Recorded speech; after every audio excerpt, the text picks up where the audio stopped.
Hi guys, welcome to Afro Got Talent. My name is Trayvon and I'm here today with Becca and she's going to speak to us of her artwork.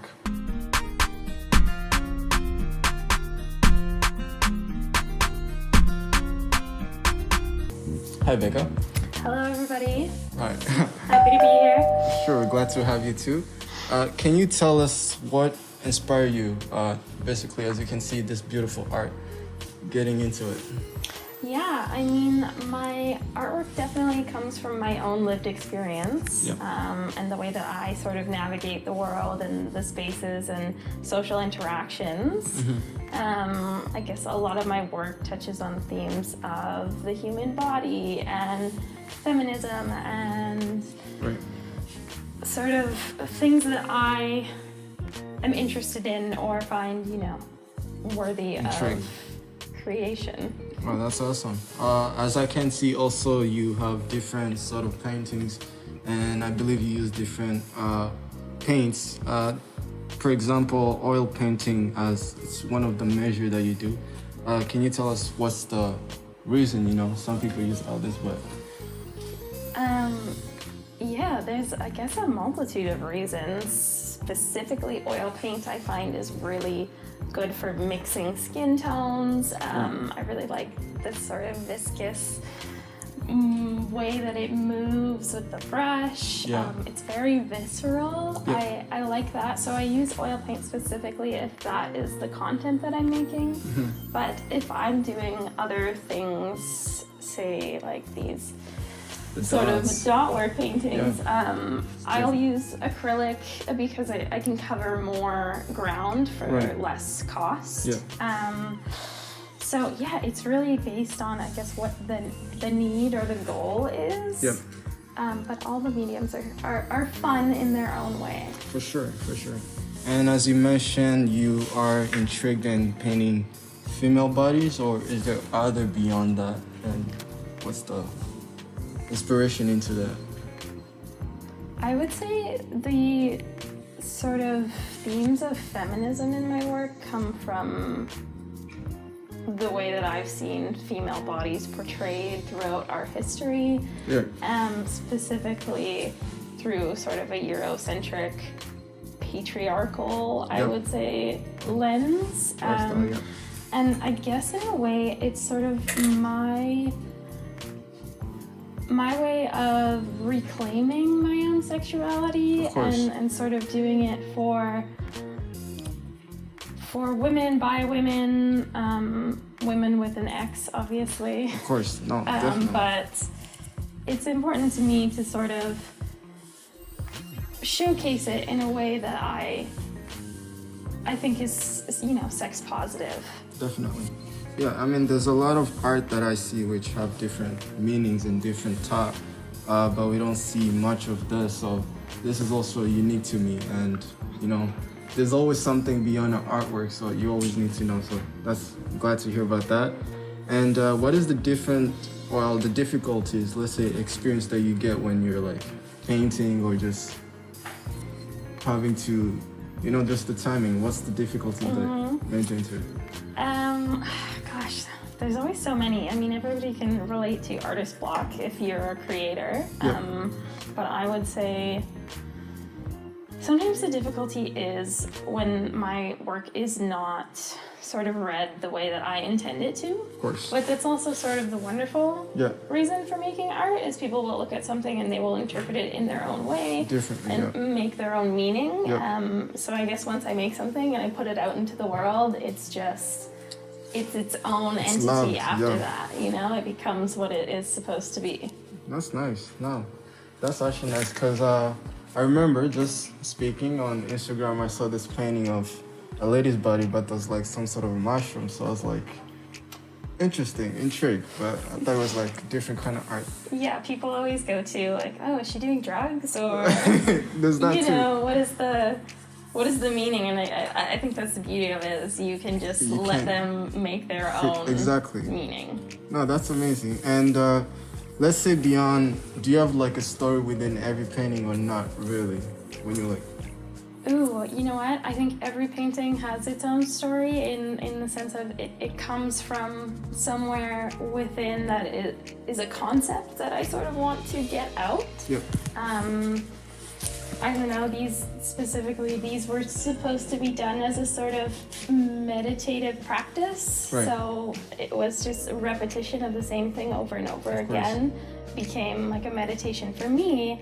And then I guess the goal was that hopefully when other people look at it and are sort of overwhelmed by this just sheer amount, that maybe it would be like a meditation for them as well. Yeah, it is. And would you, let's say, suggest, as you mentioned, it's a meditation, as painting is something where you actually need focus, but also just quietness and just in your own bubble trying to figure out what is right. So that's nice. The next step I wanted to know was, let's say, before you begin painting and before you begin just brushing or, going across the canvas, what is the steps that you take before? That's a really good question, actually, because a lot of people don't really realize the amount of work that goes in pre-paint to canvas. Yep.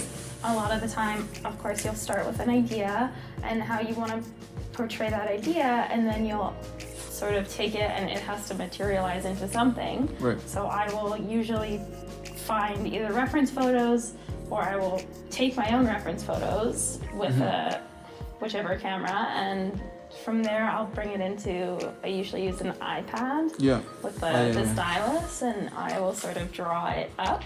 Yep. And depending on what the painting is, sometimes I will use that drawing and then project it onto like these larger canvases. So that I don't know, I'm a bit of a perfectionist in that I like to keep the scale and the detail all proportional. So if I know what it's supposed to be like before I start, then it just gives me, I guess, like a clearer shot from point A to point B. Point B, exactly, yeah. And then of course there's the paint mixing, the buying the paint, there's a lot of prepping the canvas. Right. I haven't even talked about prepping the canvas, but that's a whole situation. Other thing. Wow. So yes. So it's not as easy as it seems, but there's a lot to it. That's wonderful, because sometimes I ask myself, for example, you see these people like just painting a whole wall and everything seemed to be perfect, but I always ask myself, how do you know where to like paint so that the thing could come exactly how you want it? So it's actually intriguing to know that. And let's say if you were to give a word of wisdom, there's some viewers who are watching right now, what would you tell them in ways of inspiration on just, for those who are beginning to paint or those who are interested in painting, what would you like advise them to start with? I mean, I think I would say just start anywhere. Just put pencil to paper, like explore your own imagination. I think it's really important to be asking critical questions about what you like and what you want to see through art. Of course. I think is really important. It is. Yeah. And just do it. Just who cares? Like you have to make bad art before you can to make it better, right? Right? Of course, you have to fail before you get better. Exactly. You have to be okay failing, because I think it's a wonderful space to be in. It is. Do you have like a dream, let's say, beyond this? I mean, I suppose so. I think the dream is to sort of fulfill my, I guess, life with art.